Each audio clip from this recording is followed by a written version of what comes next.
Olá a todos, bem-vindos a mais uma sessão do Cineclube Murnau, um projeto do Azul de Saturno. Olá a todos, eu sou a Juliana Chaves, artista e cineasta. E eu sou Luiz Gustavo, artista visual, cineasta e professor. E hoje a gente vai assistir um filme, assim como a gente fez no mês passado com o cinema alemão, pegando ele numa progressão cronológica para tentar entender mais ou menos o que esse cinema alemão estava querendo mostrar. A gente vai fazer quase a mesma coisa agora com o cinema francês.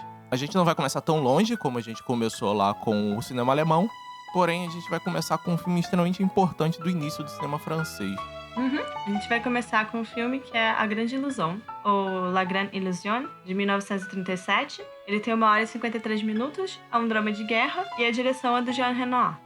O Jean Renoir, que é o segundo filho do famosíssimo pintor impressionista Pierre-Auguste Renoir.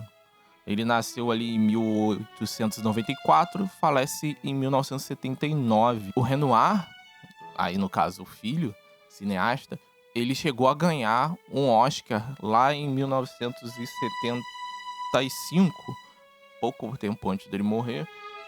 Era um Oscar, na verdade, honorário pelo conjunto da sua obra, né? Pela carreira dele. O filme ele conta a história de oficiais franceses que são capturados pelos alemães e aí eles ficam sendo prisioneiros de guerra, né? No caso, é a Primeira Guerra Mundial. E a gente vai vendo o desenrolar da dinâmica da relação deles ali. Dos franceses, prisioneiros, né? Alemães, que são os captores. E o foco do filme tá aí. Ele não tá no conflito em si. A gente tem pouquíssimas cenas em que você vê armas, por exemplo, tipo, sendo disparadas. E tem algumas menções ao conflito em si. Mas fica por aí mesmo. Tipo, você não tem ele aparecendo em si. O foco é realmente as relações. Sim, diferente dos filmes de guerra que a gente tá acostumado, aí você pegar um Resgate do Soldado Ryan, ou um Dunkirk, ou sei lá, qualquer outro, que normalmente representa a Segunda Guerra Mundial, esse filme ele foca na Primeira, que é uma guerra pouco explorada no cinema. A gente teve talvez recente aí o 1917, só que o 1917 é focado no conflito, enquanto esse filme ele não toma partido.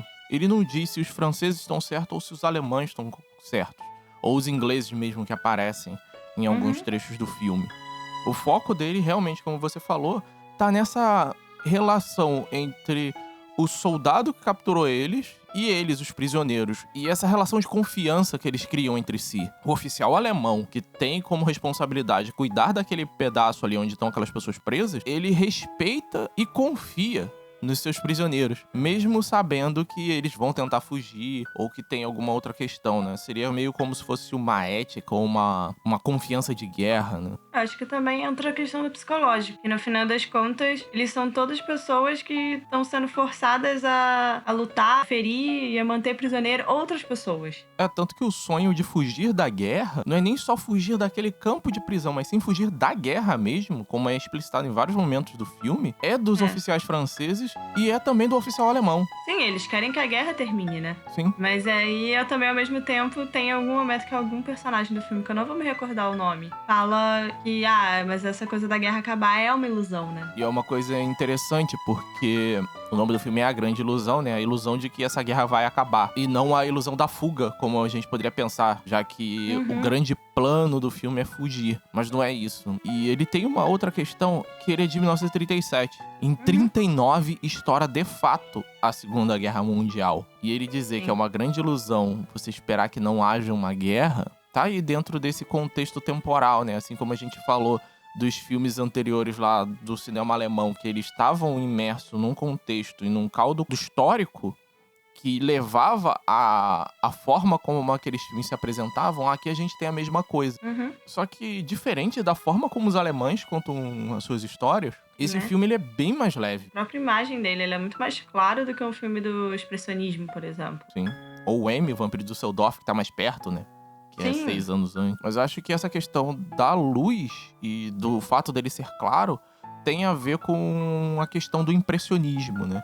Com o fato do Renoir ser filho de quem ele é. Não que os pais influenciem em si, porém ele vivia esse caldo impressionista, esse amor pela luz. Então a iluminação desse filme ela é linda, né? Você tem aquela luz difusa, você consegue entender as dinâmicas não só dos personagens, mas do ambiente pela iluminação todo. Mas você também tem essa característica da luz, né? Dela ser muito mais desse tom leve e tal, dele ser muito mais presente no início do filme, né? Sim.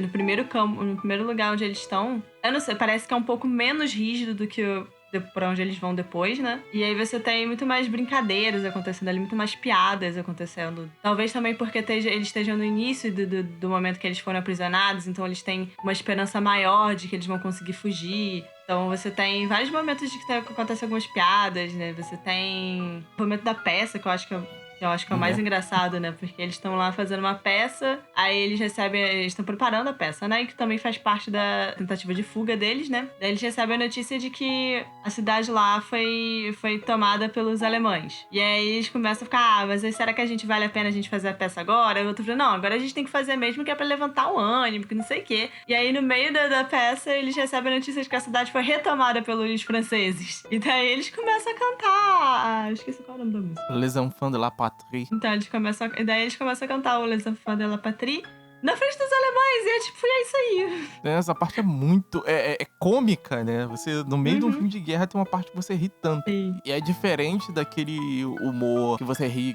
mas é muito pesado, do A Vida é Bela. Você ri o filme inteiro, mas vai doendo por dentro. Nesse, realmente usado como um ponto de alívio, né? Quando você, como espectador, dá uma aliviada daquele ambiente preso que eles estão. E aí quando você passa pro castelo, né, que é o outro lugar onde eles vão ficar presos na Alemanha, você tem o outro general que é muito mais, talvez, sério, ou talvez mais linha dura, não sei, enfim. Que aí você tem menos momentos desse, né? Você ainda tem essa questão da leveza, mas ao mesmo tempo é mais pesado, sabe?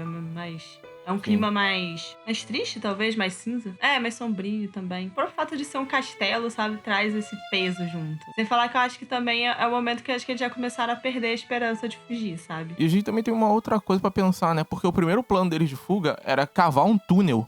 Como é que você cava um túnel num castelo? Exato. Aquilo ali é uma fortaleza impenetrável. Tem séculos que aquilo ali serve de prisão. Então, não tem como fugir assim tão fácil. E eles têm que inventar um plano super engenhoso. Ainda assim, usando aquela alegria e aquele jeito deles meio, como eu posso dizer, meio burlesco, pra tentar fugir. E no final das contas, eles acabam sim fugindo, mas um fica pra trás, né? Que é um general também, que seria, no caso, uma patente equivalente ao alemão que toma conta do lugar, né? E é aí que você tem uma das poucas cenas de armas, né? Que é o momento em que ele é baleado quando ele tá distraindo a galera pra poder os outros dois fugirem. E entra outro aspecto do filme também, né? Que é o fato de que esses dois que fugiram são oficiais altos também, né? Toda a perspectiva do filme é dada por esses oficiais, né? Então a gente não sabe, por exemplo, como é que os soldados mais baixos eram tratados. Exatamente. E uma questão interessante sobre esse momento que esse general morre, toma um tiro, na verdade o alemão tava mirando na perna dele, só por causa da neblina, ele tava correndo, e esse alemão, ele já tem a coluna quebrada, então ele erra o tiro e acerta na barriga, e o cara tem uma morte muito lenta, e o alemão fica lá o tempo inteiro ao lado dele, como se fosse um amigo mesmo. Então ele gera essa cumplicidade e essa amizade, né? Que era o que a gente tava falando, essas relações humanas complexas, mesmo num ambiente adverso. Existe compaixão ali. Já que você puxou o assunto da morte dele, pra mim, acho que depois dessa cena vem o plano que eu acho mais bonito desse filme, né? Depois que o francês falece, o alemão vai de volta pro gabinete dele, não sei, enfim. E lá tem uma eu acho que é uma rosa, eu não sei exatamente que planta é. Mas é uma planta que em algum momento, quando ele tava conversando com esse mesmo francês que faleceu, ele fala que aquilo ali é a única planta que eles têm ali, a única flor que eles têm ali, porque nada floresce ali onde eles estão. E aí ele vai e corta a rosa que deu, né? É um momento muito poético. Sei lá, se a gente fazer uma comparação entre o cinema alemão que a gente viu e esse, os dois têm muita poesia. Só que a poesia, principalmente nesse filme, ela é muito sutil e ela é construída aos poucos. Enquanto o outro tá muito mais ligado ao simbolismo das imagens. Por exemplo, que eu tava falando lá do Nosferatu. A ligação é direta entre os nobres e os ratos, por exemplo. Ou no M, o Vampiro de Düsseldorf, que você tem a sombra e o vilão. É ligado muito rápido. Enquanto nesse, a flor, ela em si não significa nada até que venha a memória do que aconteceu antes. Assim como, por exemplo, a vaca. Quando eles vão embora, né? Vamos dar adeus à vaca. Tipo, a vaca não significa nada, mas foi a primeira coisa que eles viram que não era hostil a eles naquele território. foi a vaca. Exato, né? E eu acho que essa cena também tem a vaca, né? Que é quando eles estão... Quando eles acham o casebre, né? Os dois que fugiram. Acham o casebre no meio do nada. E aí eles vão se esconder lá e acabam encontrando uma mulher alemã lá. Uma filha, né? É nesse pedaço que você também vê um pouco mais claro. E você acho que talvez reflete, né? Da questão de que... Quando você pensa em guerra, tipo, não tem vitória, né? Você só tem derrotados, né? Porque você tem eles que perderam muitas coisas ali também, né? Eles ficaram feridos.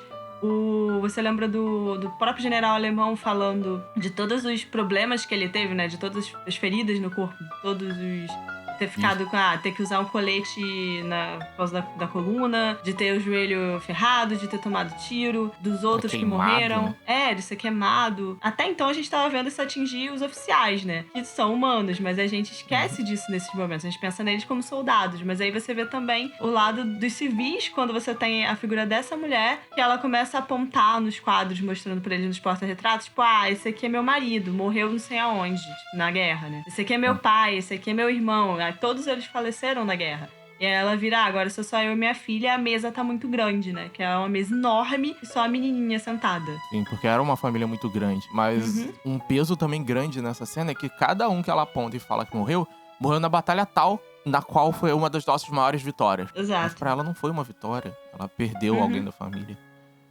E isso é a grande lição desse filme. A guerra só faz derrotados, só traz morte, só traz dor. Acho que é isso, né? Sim, é um belo filme. Ele é muito grande.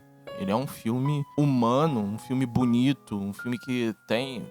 se a gente começar a falar aqui da mise-en-scène desse filme e da construção de personagem, acho que a gente não termina hoje, tanto que a gente só pincelou ela, jogou por alto. Né? A questão da construção do humor deles. É um filme bastante complexo. Eu acho que seria interessante vocês darem uma chance, assistirem esse filme com calma, dar uma pesquisada em como foi que ocorreu um pouco da Primeira Guerra Mundial, porque esse filme, por ele presumir que você já meio que sabe essa história, ele às vezes te deixa meio perdido, jogando um fato ou outro isolado. Mas acho também que é pela própria época que ele foi feito, né? Tipo, tava muito fresco isso na memória das pessoas. Pra gente, a gente acaba, tipo, perdendo, porque até a gente lembra, não, aconteceu tal coisa, agora eu me situei. Então é isso, pessoal. Acho que a gente não pode indicar mais esse filme. E vai ficar um spoiler aí do nosso próximo filme. Tchauzinho e até a próxima. Valeu, pessoal. Até a próxima.